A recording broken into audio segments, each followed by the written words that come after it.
Telugu Desam party, Janasena, Bharatiya Janata పార్టీల పొత్తుతో పాటు ప్రధానమైనటువంటి లక్ష్యం ఏంటంటే ఆహ్, విపరీతమైన ద్వేషం పెరగాల వైఎస్ఆర్ కాంగ్రెస్ పార్టీ. అది ఓడి తీరాలి.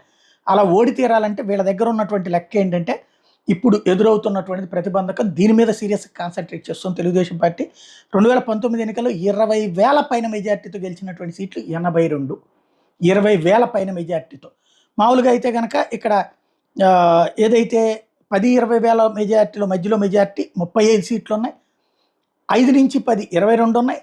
అదే సందర్భంలో 5,000 లోపు మెజార్టీతో గెలిచింది 12. అవి గెలుచుకోగలం అన్నటువంటి ధీమా ఉంది. అయితే ఈ 82 సీట్లు అన్నటువంటిది చాలా కీలకమైనటువంటిది. 20,000 నుంచి 20,000 పైన మెజార్టీతో ఉన్నటువంటి 82 సీట్లు.